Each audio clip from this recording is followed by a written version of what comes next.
HOTTOGO. I can make a doll, you know. So singing is not my forte, but making dolls kind of is. And it's not super often that I come across an artist, like a musical artist, that just makes me kind of, ooh, that would make a super cool doll. Chappell Roan is one of those people, and I really want to make a doll of her. Her outfits are super cool. Her makeup is super unique. I think it would be very distinguishable as a Chappell Roan doll. So I think we're doing it. I think that's what we're doing today. Please note that by today, I don't mean today, because this will take me many days. It always takes me many days. And Chappell put so much work into her artistry and her designs, everything, like her whole vibe. And I want to put as much time and energy as I can into this doll, realistically. So we should probably just go ahead and get started. All right, first things first, we need a doll. So for the base, I'm thinking I'm going to do her as a 1/6 scale size, which is like Barbie-ish sized. Now I have a couple different dolls I make in this size. My most prominent one is from my Teeny Tinies line, and it's what I call my hourglass body. The dolls in this size are typically about 25 to 27 centimeters tall, and I think that this will work beautifully for the vision I have in mind. Not so big that it takes me actual years to complete, but not so small that I drive myself absolutely crazy trying to do all these details. I'm thinking I can use my Raven sculpt as the base for Chappell, because she is kind of a semi-realistic human, and I can just adjust slightly. Also, I don't know if you guys on this channel have met Phil. This is Philip. We've had him for a couple months. We adopted him, and like, he's a baby, and he just wanted to come say hi. He's yelling at my door. Yeah, this is Phil. I've never actually had a cat in this colorway. He was a little bit like standoffish at first, but now he's baby, and we love him very much. Oh. I'm going to adjust some of the features to be more in line with Chappell and her facial features, but most of the magic happens in the face up, so I'm not too worried about it being perfect.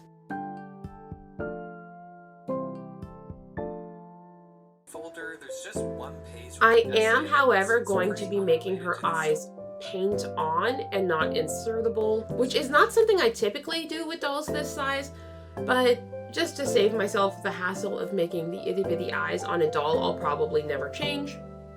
You know, with ball jointed dolls having inset eyes, this is typically for the customization factor.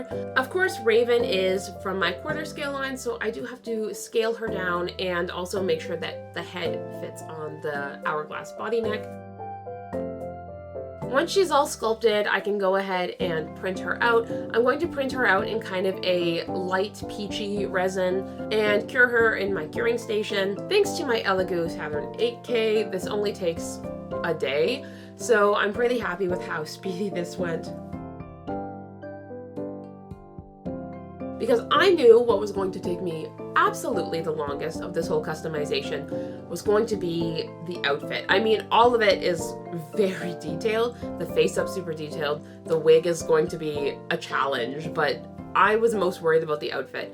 And that's because of all the outfits I could have chosen. I could have chosen something from the Hot To Go music video. I could have chosen one of the more casual outfits she wears, or something from TikTok, or something from one of her like magazine shoots.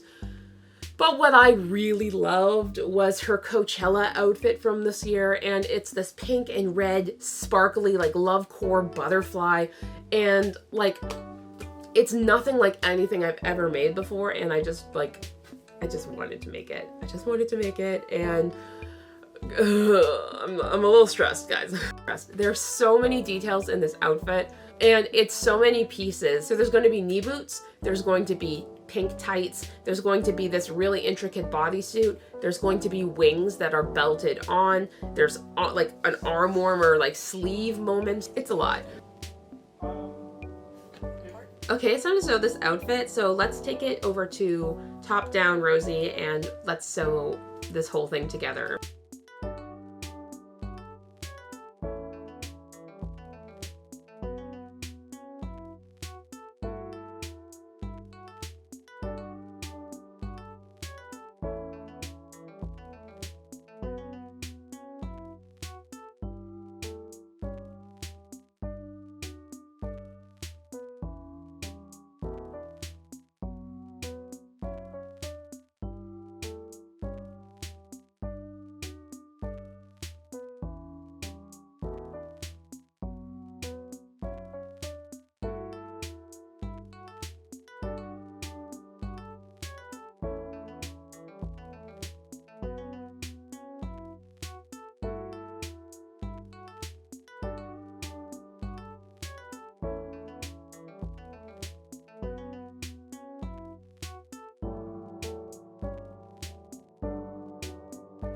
like front butterfly wings.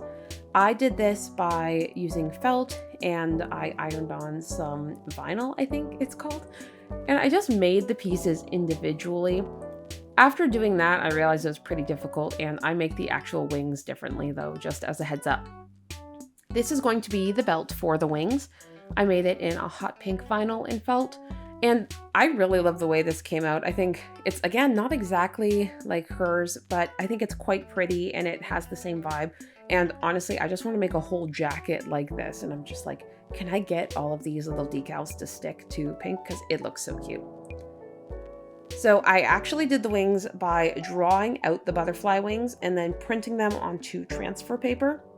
I then ironed them onto the felt, which makes the felt like stiffer, but not like insanely stiff. Once it was all attached to the felt and cooled down, I went ahead and cut out the wings just using some scissors. Honestly, super duper easy. I printed out two because obviously the wings need a front and a back, and I needed a way to make sure that they were stiff and stuck to the doll. So again, I used a little bit of jewelry or armature wire. I'm not really sure. I have a whole bunch of wires at this point, and I just hot glued it in. Like, this is sloppy looking. I know it is, but it's on the inside. It doesn't really matter. And I add some more of that like elastic lace I used in the bodysuit right around the edge. And I think this looks pretty good. Now, she had the lace come down all the way onto those like teardrops, but when I tried that out, it kind of looked funky in the scale, so I just didn't. I used the piece of wire that's sticking out to kind of attach the belt and add some gems. Once that's dry, I use my clear Aleene's glue along the dark red part and just go around adding some of this purpley, pinky, red glitter. It's all like different sizes of flecks, and I really like the effect it has and the way it bounces the light. So yeah, I'm really happy with the way that came out.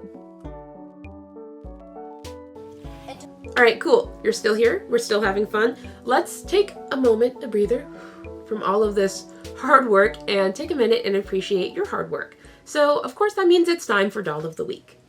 This week's Doll of the Week goes to Dolls Everywhere Don't Care over on Instagram.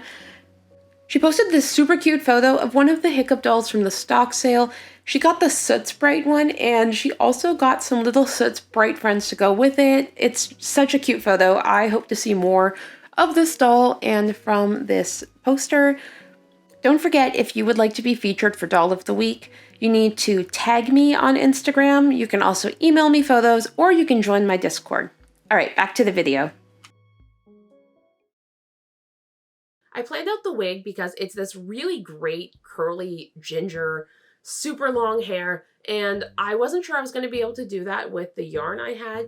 But again, because I've scaled her down to 6th scale, a shorter piece of brushed yarn is going to look pretty long. Now, I didn't have the exact ginger color she has. I had this like kind of browny mix where I had like a darker brown and a lighter brown. But I was able to mix a little bit of hot pink into there, and it came out a lot closer to the color I wanted. But regardless, it is absolutely possible with yarns like this to just add a little bit of color after the fact. You can do this using a spray bottle with a little bit of color and water mixed together. Simply paint it on and brush it through. Now, before I can get started with the wig, I obviously have to make the wig cap.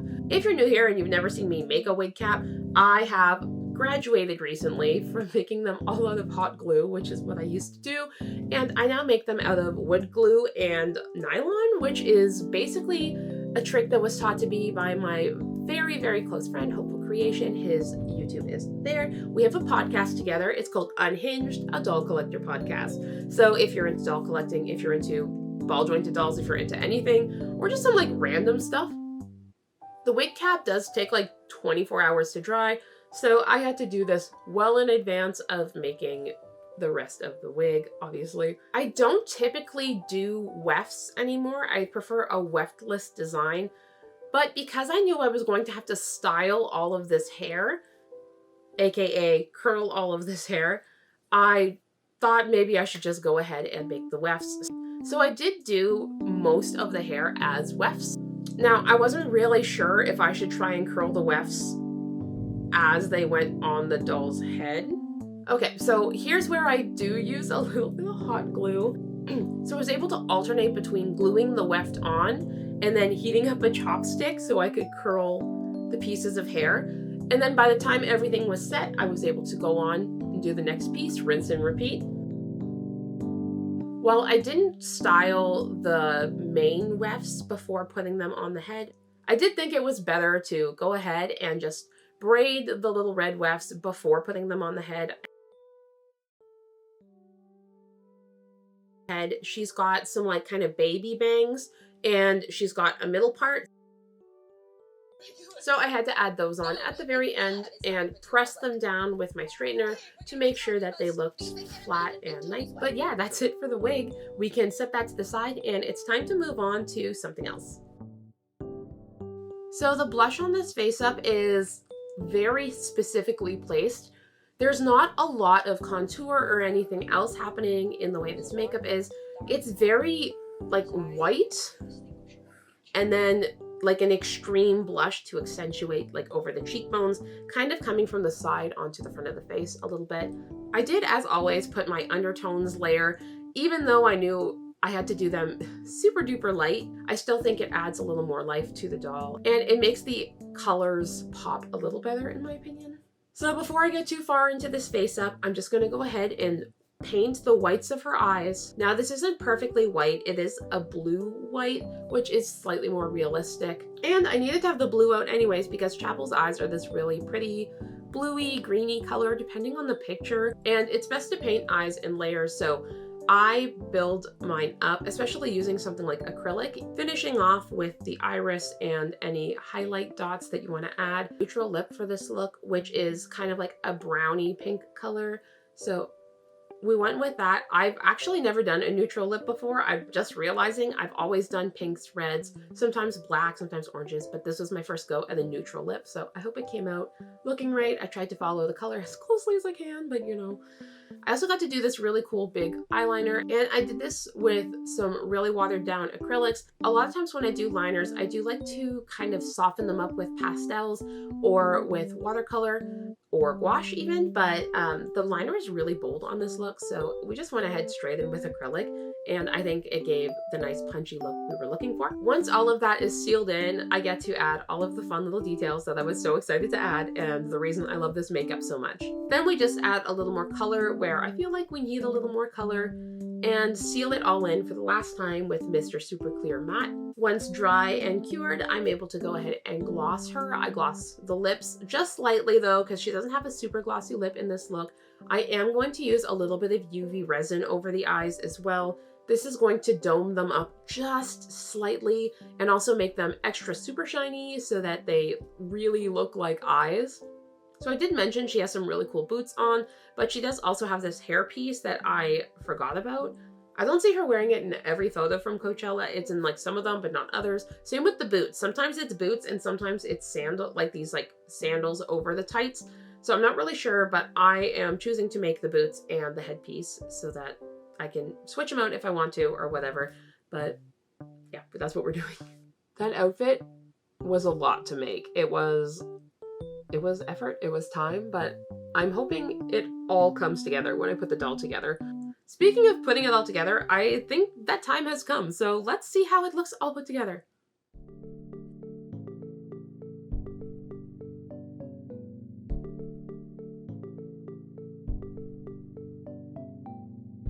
Okay, so I am obviously very pleased with her. So it's really hard to get perfect sewing in this scale, so please forgive the little mistakes. And this is also my first attempt at a more realistic head sculpt, but for what it is, I'm quite proud of it. And I really hope you guys like it too. I tried to get in as many of the details as I could. I didn't show it, but I did make her tights and armbands and a choker as well, so yeah. But for now, that's it. If you're already subscribed, thanks so much for subscribing. If you're new here and like the content, I hope you will consider subscribing. As always, I hope you have a fantastic day.